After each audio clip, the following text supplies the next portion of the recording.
amsal fil Quran. Sebagaimana yang kita ketahui bersama bahwa amsal merupakan salah satu metode bagi Al-Quran di dalam mengungkapkan berbagai penjelasan dan segi-segi kemukjizatannya. Oleh sebab itu, masal merupakan salah satu yang unik dalam Al-Quran. Walaupun sesungguhnya masal itu sudah ada dalam tradisi Arab pada saat itu. Sehingga untuk mengalahkan masal-masal mereka, Allah juga memberikan contoh dalam Al-Quran, masal yang ada dalam Al-Quran, ya. Ada contoh ayat-ayat Al-Quran yang musaharah, ada juga contoh-contoh yang amkinah, bahkan juga tadi dijelaskan contoh-contoh amsal yang mursalah. Dari apa yang telah saya dengarkan dari para pemateri tadi, sungguh menjadi sangat luar biasa. Begitu indah Al-Quran itu. Salah satu keindahannya Al-Quran itu mampu menyingkat kalimat-kalimat itu yang panjang menjadi pendek. Sebagaimana contoh mathaluhum kamathalil ladzi istauqada naro. Itu kalau dikalimatkan itu bisa panjang itu. Tapi karena ada apa? Ada mathal, ada kata ka atau yang kemudian disebut dengan adatut tasbih itu. Sehingga bisa menyingkat kalimatnya. Dan itu banyak, misalnya kata lakum dinukum waliyadin. Terus kemudian banyak contoh-contoh dalam Al-Quran, utamanya dengan menggunakan musyaharah itu. Jadi masal dalam Al-Quran ada 3. Jadi ada masal yang musarrahah, ada masal yang amkinah, yang 3 mursalah. Tapi yang mursalah ini kemudian ulama berbeda pendapat. Oleh karenanya Al-Itqan itu hanya menggambarkan bahwa di dalam Al-Itqan itu dijelaskan bahwa masal itu hanya ada 2. Yaitu masal musarrahah dan masal amkinah, tetapi mursalah tidak dimasukkan.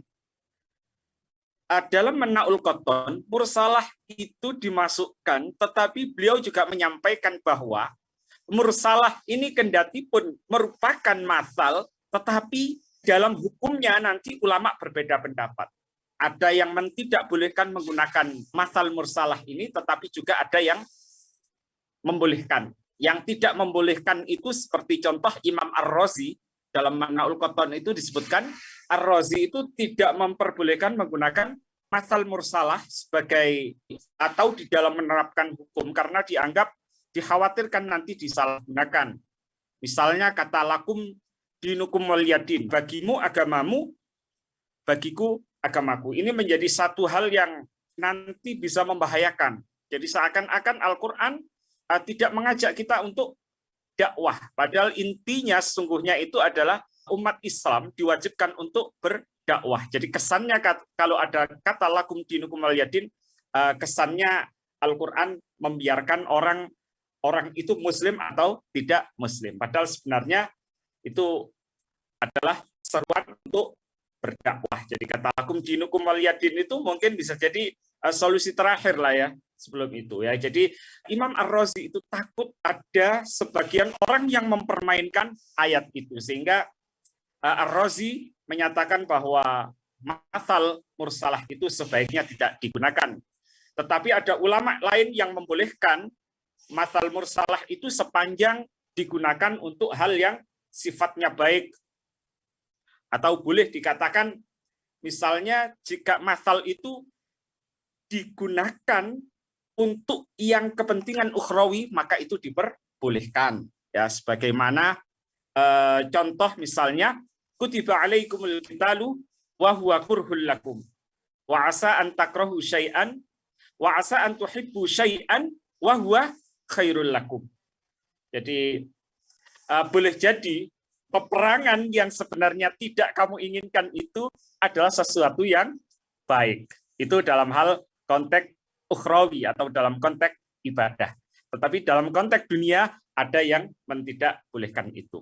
yang ingin saya sampaikan juga terkait dua pertanyaan bagus dari teman-teman kita, yaitu berkaitan dengan lafadz ka ya, kamathali ya. Kamathali itu yang ada tuh tasbih itu lafadz ka. Jadi ada tuh tasbih itu adalah kata sambung. Jadi kata sambungnya itu adalah ka, sehingga ka itu adalah ada tuh tasbih. Gitu ya. Terus kemudian unsur-unsur yang ada dalam masal itu ada 4, ada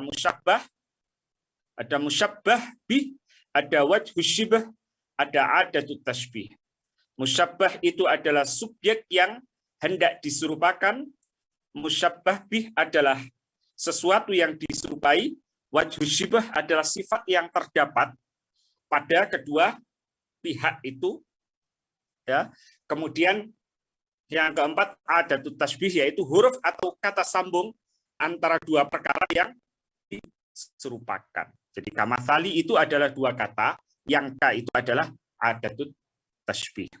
Jadi memang masal ini bisa difahami oleh orang-orang khusus, itu berbeda dengan qasas. Kalau qasas itu merupakan metode Al-Quran di dalam menyampaikan kepada umat yang mana segala umat itu bisa memahami dengan baik. Itu beda dengan masal. Masal ini mungkin bisa difahami dengan baik oleh mereka-mereka yang ahli sastra. Tetapi bagi pembaca atau bagi umat yang kurang konsentrasi atau yang kurang paham dalam ilmu sastra, mungkin kesulitan. Ya, termasuk saya ini, termasuk orang yang harus membaca berkali-kali ayat-ayat yang berkaitan dengan masal ini. Mana yang menjadi musyabbah, mana yang menjadi musyabbah bih, mana yang wajhu syibah, dan mana ada tasbihnya itu harus mencari berkali-kali. Mana subjeknya, mana sesuatu yang diserupainya. Jadi musyabbah itu subjek yang hendak diserupakan, musyabbah bih itu yaitu sesuatu yang diserupai, wajhu syibah sifat yang terdapat pada kedua pihak itu. Ya, jadi wajhu syibah itu adalah sifat yang terdapat pada musyabbah dan musyabbah bih. Sementara adatut tasbih itu adalah kata sambung antara dua perkara yang diserupakan. Jadi kata sambung antara musyabbah dan musyabbah bih. Ya, saya kira itu mungkin yang dapat disampaikan. Terima kasih atas perhatian teman-teman. Jazakumullah ahsanal jaza. Wal afu minkum. Wassalamualaikum warahmatullahi wabarakatuh.